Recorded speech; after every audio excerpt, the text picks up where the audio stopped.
me, I think it's over. I don't want to deal with them anymore. They're scum. You know what scum is? They're scum. They're sick people. They're led by sick people.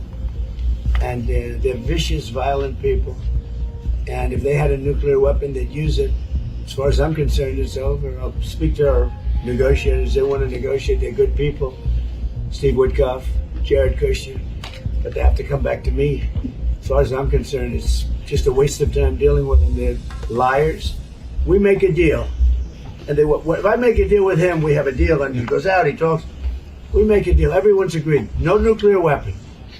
We make a deal. They go outside, talk to the press. They say, we never even talked about it. There's something wrong with them. They're cuckoo. As far as I'm concerned, it's over. It's President Donald Trump saying the United States will probably strike Iran again Wednesday evening after casting doubts on the ceasefire between the two countries. The president went on to say that there may be a big attack tonight, and it'll knock out a lot of stuff, he said, during a summit with NATO in Turkey. He said that we don't knock out nothing, we knock out a lot. Now, U.S. oil prices sharply increasing following Trump's expressed doubt on the ceasefire.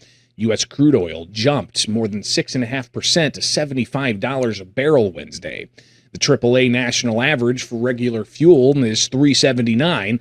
That's up from yesterday, but about 5 cents below last week. Now, while it's down from $4.16 a gallon last month, it's still higher than it was a year ago. Now, Trump's threats follow U.S. attacks on Tuesday evening against Iran after 3 commercial ships were destroyed in the Strait of Hormuz. The U.S. Central Command said the military struck more than 80 targets in Iran Tuesday, including air defense systems, coastal radar sites, and more than 60 small boats in or near the Strait of Hormuz. The Center Square's Andrew Rice reports Trump also cast doubts on the memorandum of understanding between the United States and Iran after trading those strikes. He floated instituting a new blockade on the Strait of Hormuz strictly on Iranian ships. Now, the president also briefly touched on China and their role in this conflict. I think China treated us right.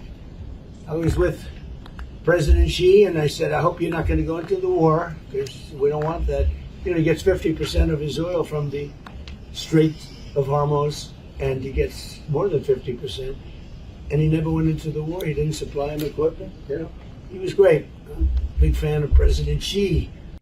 Now, a delegation of U.S. negotiators set to meet with Iranian forces July 11th, just in a few days, to discuss the future of the ceasefire deal between the two countries.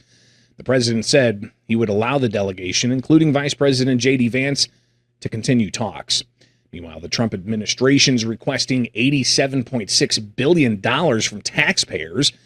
He's asking Congress to cover the cost of the conflict, including more than $70 billion in taxpayer funds for military expenses, according to White House appropriations requests.